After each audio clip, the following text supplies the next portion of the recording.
Hello everyone, thank you for being here today. I'm going to talk about content-based image retrieval or CBIR. Now, in this presentation, I'll walk you through why this problem is important, what previous researchers have shown, and how I built my own CBIR framework, and the results I observed. And finally, I'll wrap up with the conclusions, improvements, and with a short demo. So, moving to the first slide, I'm going to explain you about the background introduction. So the main issue we are trying to solve is how do we search through massive unstructured image databases efficiently. So traditional search methods rely on text labels or keywords, but the problem is those labels depends on humans. They can be subjective, inconsistent and very time confusing to create. cbir avoids this by looking directly at a visual content of the image. It uses features like color, texture or shape to create and final similar images. And this has a lot of real world uses like retrieving similar diagnostic scans in medical imaging, tracking people or objects in surveillance, powering visual products in searching e-commerce and helping organize multimedia collections in digital libraries. So in the third slide, I'm going to explain about the literature review. So in this literature review, when we look at what researchers have done in the space, there are three main approaches. The first one is color based methods and the second one is texture based methods and the third one is shape based methods. Coming to the color based methods like histograms, these are simple and fast but sensitive to lighting. Coming to the second step is texture based methods using Volvets or Gabor filters which are great for patterned surfaces. Whereas the shape based methods which work well for the objects but struggle in cluttered backgrounds. So the good part is these methods are straightforward and efficient for small data sets. But the weakness is what's called a semantic gap low levels features like color and texture. They don't always match how humans understand meaning in images, and that becomes a bigger problem as the dataset grows. So coming to the another slide. In this slide, I'm going to explain you about the methodology CBIR framework. So in my implementation, I designed a 5-step CBIR framework. So first, the user gives a query image and the next step is I extract the features. Here I used a 6-bit color histogram and texture descriptors. This helps to reducing to 6-bit things simpler and faster. Then I represent each image in the database as a future vector. Whereas in the fourth step, for the similarity, I use Euclidean distance to compare the vectors. Finally, in the fifth step, it is the ranking step.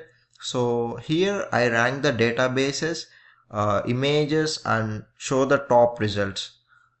Finally, by comparing all these 5 steps, I built this in MATLAB. It's a modular, so I could easily test different distance measures if needed. In this slide, now I am going to explain you about results and evaluation. To evaluate the system, I looked at precision, recall and the F1 score. What I found is, in the good cases, the retrieval was very accurate. The high precision and recall is also very accurate, but in the bad cases, the system picked images that were not really relevant, just because they had a similar color or texture in the background. So this shows how CBIR worked decently, but it struggles when low-level features don't capture the actual meaning of the image. So the observations, when it comes to the good quiz, the query matched well with the similar color or the texture. And when it comes to the bad case, so it has the false positives due to the similar backgrounds. Now I'm going to show the graphs for precision, recall and F1 scores. So you can see the graphs right here. So whereas in the good cases, the graph of the precision, recall and F1 score, the scores is very high. And whereas in the bad cases, the scores are very low. You can observe in the bar graph that I am showing now. So to wrap up everything, the main thing I learned through this project is that content-based image retrieval really offer a strong alternative to traditional text-based search, and it is faster, less dependent on human effort, and it can pick out visual similarities that humans might miss at first glance. At the same time, it is not perfect. The system's accuracy depends heavily on which features we decide to extract. For example, using only color histograms sometimes leads to wrong matches because two completely different objects might share similar background colors. The system's accuracy depends heavily on which features color histograms sometimes leads to wrong matches because two completely different objects might share similar background colors. This is semantic gap. Computers look at raw features like pixels while humans think in terms of meaning and context. Looking ahead, there are some really promising directions like deep learning, particularly convolutional neural networks, can automatically learn much richer and more abstract features than simple histograms. Another idea is to combine both worlds, use text metadata when it is available, but it strengthens the visual analysis and of course as a larger and more diverse datasets become available, these systems will only get smarter and more robust. So in short, CBIR is powerful, but there is a lot of room for innovation.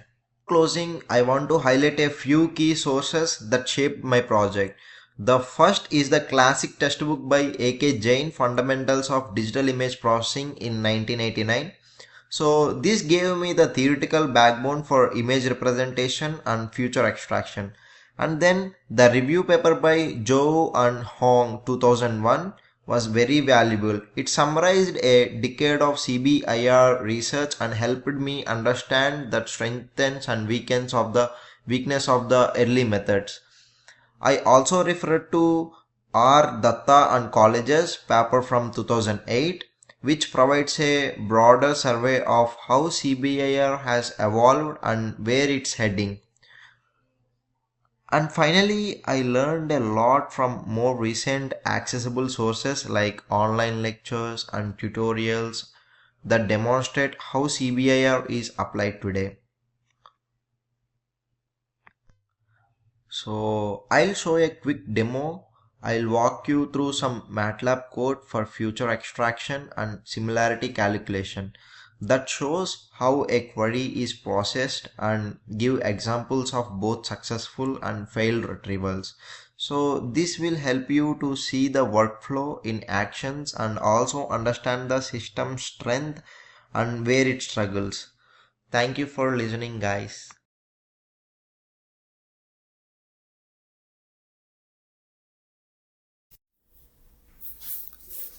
Good evening, everyone.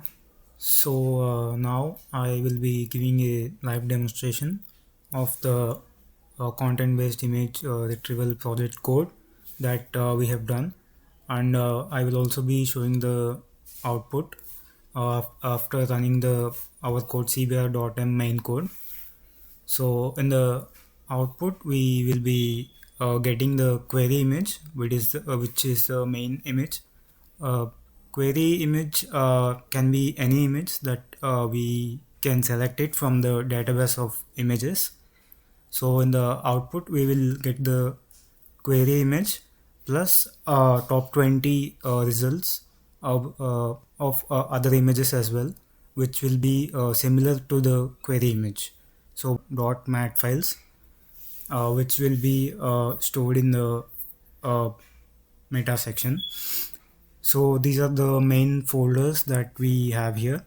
So in the data folder, we have the import folder in which we have the images, the dataset of images, and the meta folder we have the three main important files, .mat files.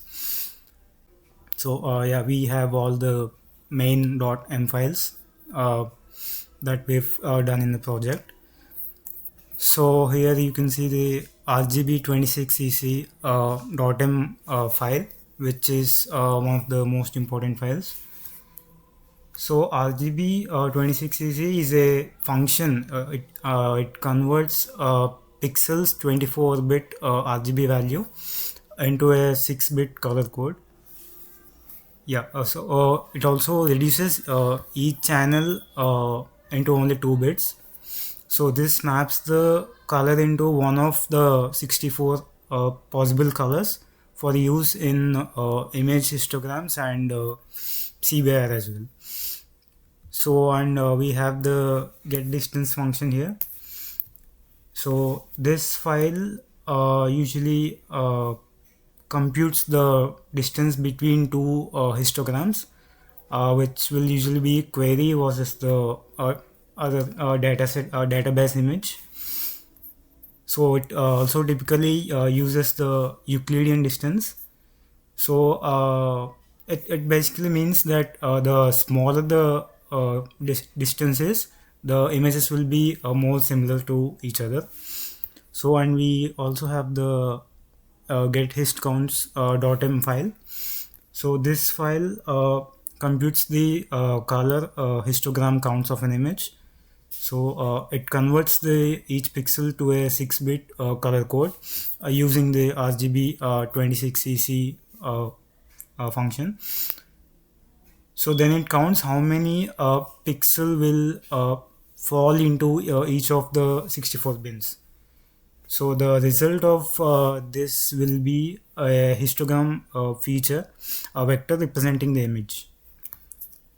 So to be short and clear, get hist counts.m file will extract histogram features from an image. So and the get distance.m file will compare the two histograms to measure similarity. So and coming to the main cbr.m file. So yeah, in the output we get the query image that we can select it. And plus we also get the top 20 results from the saved .mat files.